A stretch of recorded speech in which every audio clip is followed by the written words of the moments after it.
Yang satu ini masih di Sulawesi, tapi kali ini tentang edukasi pelestarian mangrove. Di Majene, Sulawesi Barat ada salah satu ekowisata yang pengunjungnya bisa belajar tentang pelestarian mangrove di tempat ini. Kawasan wisata mangrove ini juga sering menjadi pusat studi penelitian nasional, bahkan internasional.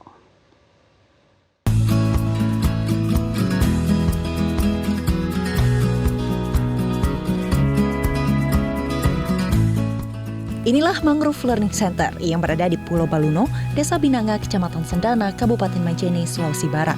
Selain jadi objek wisata, Mangrove Learning Center ini juga menjadi pusat studi melestarikan lingkungan pesisir.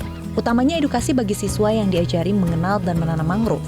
Bukan hanya menanam mangrove, namun bagaimana cara merawat mangrove bagi siswa juga diajarkan. Seperti membersihkan sampah yang melekat pada pohon mangrove yang bisa merusak tanaman yang dilindungi ini.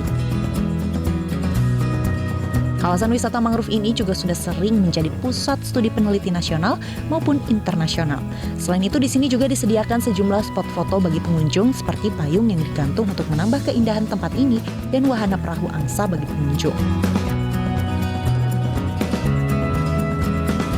Untuk masuk di objek wisata ini, pengunjung cukup membayar tiket Rp2.000 saja. Mangrove di sini mulai ditanam sejak tahun 90-an. Penanaman dan perawatan mangrove seluas 70 hektar ini harus dilakukan dengan berkelanjutan.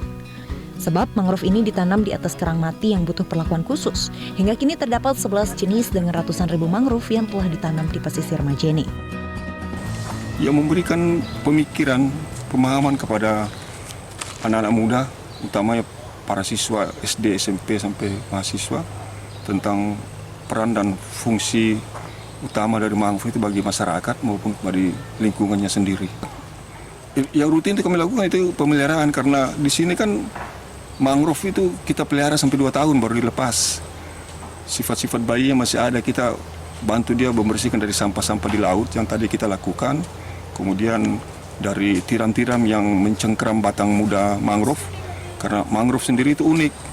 Dia tanaman di laut tapi batangnya tidak mau dimasuki air laut. Sementara cengkeraman tiram dan kerang itu melukai batang muda mangrove. Berkat aksinya di dunia lingkungan, Azil Anwar telah mendapatkan sejumlah penghargaan dan bertekad akan terus melestarikan mangrove melalui Mangrove Learning Center ini. Dari Majene, Sulawesi Barat, Irwan Abdul Latif, Metro TV.